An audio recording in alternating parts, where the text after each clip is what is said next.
सभी को नमस्ते। आज की इस वीडियो में आप सबका स्वागत है और आज हम बात करेंगे हिमाचल प्रदेश में जो राजनीतिक घटनाएँ घट रही हैं या दुर्घटनाएँ घट रही हैं। कल राज्यसभा का जो सदस्य वहाँ से चुना जाना था, कांग्रेस का प्रत्याशी था अभिषेक मनु सिंघवी क्षमा कीजिए, अभिषेक मनु सिंघवी जी, जो कांग्रेस के वरिष्ठ नेता हैं। और मैं क्षमा चाहता हूँ, मैंने उन्हें अभिषेक मनु सिंघवी कह दिया, क्योंकि जब आप उन्हें अभिषेक मनु सिंघवी बोलेंगे तो लोगों का ध्यान भूतकाल में कुछ जो घटी हुई घटनाएँ उनकी ओर चला जाता है, इसलिए मुझे उन्हें अभिषेक मनु सिंघवी नहीं बोलना चाहिए था, अभिषेक मनु सिंघवी बोलना चाहिए था। और इसके लिए मैं एक बार पुनः क्षमा याचना करता हूँ कि भविष्य में उन्हें अभिषेक मनु सिंघवी नहीं बोलूँगा, अभिषेक मनु सिंघवी ही बोलूँगा। तो अभिषेक मनु सिंघवी जी को चुना जाना था और पीस ऑफ केक होना चाहिए था, बड़ा आसान था, क्योंकि कांग्रेस के पास वहाँ की सरकार है, सत्ता है और उनके 40 विधायक या एमएलए हैं और 3 निर्दलीय भी थे जो उनका सहयोग कर रहे थे। अब मेजॉरिटी के लिए उन्हें 35 चाहिए थे, क्योंकि टोटल जो वहां पर कुल संख्या है वो 68 विधायक हैं, जिनमें से 34 आधा आंकड़ा होता है और एक अधिक, या आप 35 पे चले जाते हैं तो आप बहुमत में आ जाते हैं। तो 40 है, यानी 5 तो ज्यादा थे ही, प्लस 3 इंडिपेंडेंट भी उनके पाले में थे।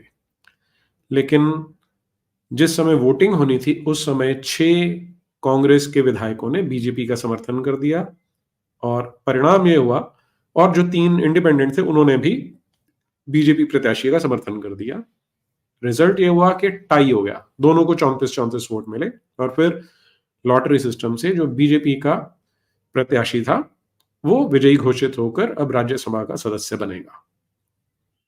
अब आप पहले मुझे ये बताइएगा कि ये आपको विस्मयकारी लगता है कि नहीं लगता कि जो पार्टी सत्ता में बैठी है और जिसके पास अच्छा बहुमत है वो हार जाती है, या दूसरा जो अचंभा है कि इसके बाद अभिषेक मनु सिंघवी जी ने अपना एक वक्तव्य दिया और उन्होंने बहुत दुख जताया कि जो लोग पिछली रात उनके साथ डिनर कर रहे थे, वो बात कर रहे थे इन्हीं 9 विधायकों की, 6 कांग्रेस के और 3 निर्दलीय, कि उनके साथ बैठे डिनर कर रहे थे और अगले दिन सुबह उनके साथ ब्रेकफास्ट भी करते हैं और फिर वोटिंग के समय उन्हें धोखा दे देते हैं।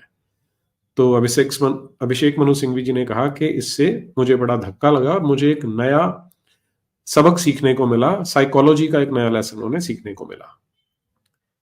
तो ये अधिक अचंभित करता है आपको कि अभिषेक मनु सिंघवी जी को इस तरह का ज्ञान हुआ कि वो नैतिक मूल्यों की बात कर रहे हैं, या ये अधिक अचंभित करता है कि कांग्रेस वहां से पराजित हुई? ये कमेंट बॉक्स में बताइएगा अवश्य मुझे। तो लेकिन अभी कहानी इतने पे समाप्त नहीं होने वाली है। एक तो जो अभिषेक मनु सिंघवी हैं, उन्होंने ये नहीं सोचा था कि जब वो जजों की नियुक्ति करते थे और उनकी नियुक्ति करने के लिए विशेष रूप से जो महिला जज होती थी, उनकी बहुत सारी सेवाएं लेते थे, जिनकी चर्चा हम यहाँ नहीं कर सकते भी नहीं, क्योंकि हम तो सभ्य समाज के लोग हैं और सम्मानित परिवार से आते हैं। लेकिन अभिषेक मनु सिंघवी जी ने ऐसा किया और फिर वो नैतिकता की बात भी करते हैं। या इससे अधिक अचंभित करने वाला आपको ये लग सकता है कि कांग्रेस ने ऐसे व्यक्ति को राज्यसभा के लिए अपना प्रत्याशी चुन लिया। ये भी हो सकता है, ये भी एक अचंभा करने वाली बात हो सकती है कि जो नैतिक मूल्यों की बात करते हैं वो ऐसे व्यक्ति को राज्यसभा से अपना प्रत्याशी बनाते हैं। तो पर अभी पिक्चर बाकी है, क्योंकि आज और घटनाएं घटित हो रही हैं वहां पर, क्योंकि वहां पर जो वहां के मंत्री थे हिमाचल प्रदेश के, जो कांग्रेस द्वारा चुने गए थे, उन्होंने इस्तीफा दे दिया है। विक्रमादित्य सिंह है इनका नाम, और ये आपको ध्यान होगा कि जो पहले हिमाचल के मुख्यमंत्री होते थे वीरभद्र सिंह, जो बड़े वरिष्ठ नेता थे कांग्रेस के, उनके सुपुत्र हैं।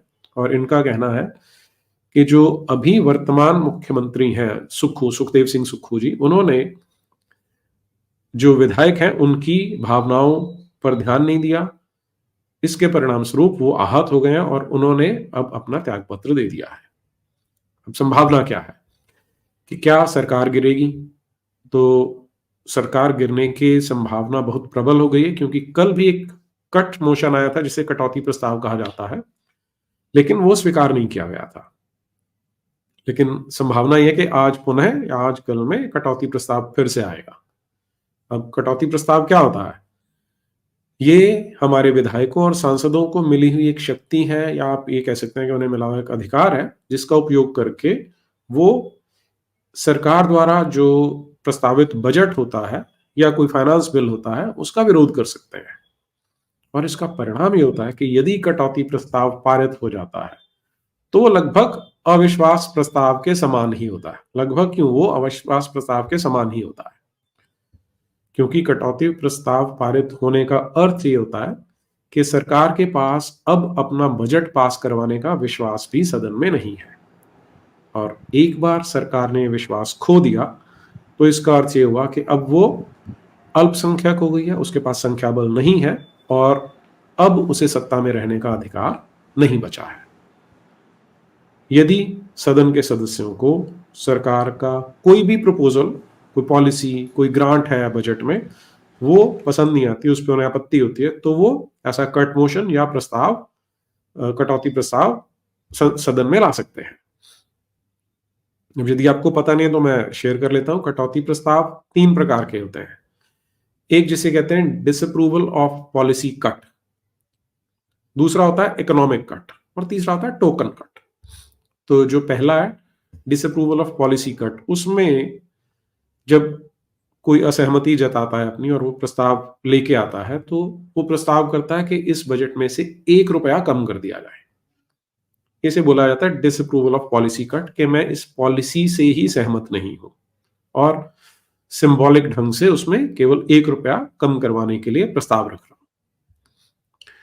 दूसरा होता है जैसे इकोनॉमिक कट कहते हैं। इसमें जो निधि कम की जाएगी, जो उसमें से पैसे कम किए जाएंगे, उसका कोई एक निश्चित अमाउंट नहीं होता। उसमें क्या करते हैं कि अगर सरकार ने कोई ग्रांट उसमें डाली है अपने बजट में, तो आप उसका विरोध करते हैं और आप उसमें बहस कर सकते हैं, बहस के लिए प्रस्ताव लाते हैं, क्योंकि कभी भी आप प्रस्ताव लाएंगे तो उस पर बहस तो होनी है।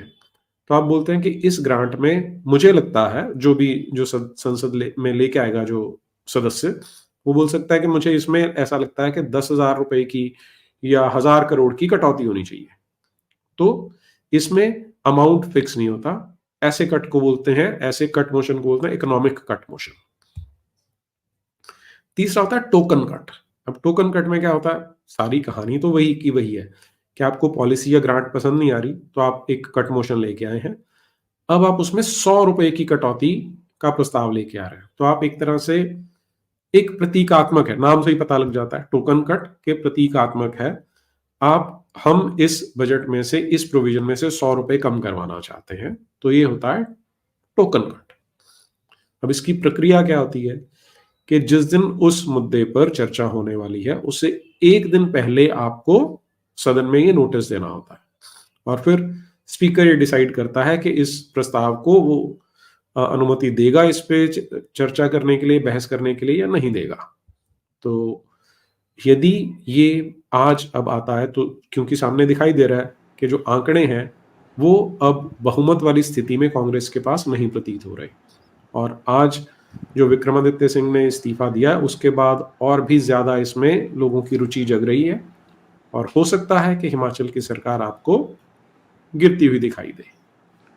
तो आज शाम तक पिक्चर थोड़ी और क्लियर हो जाएगी, देखते हैं क्या होता है। अगर आपको ये वीडियो हमारा पसंद आया है तो शेयर करें, लाइक करें, और कमेंट भी जरूर कीजिएगा।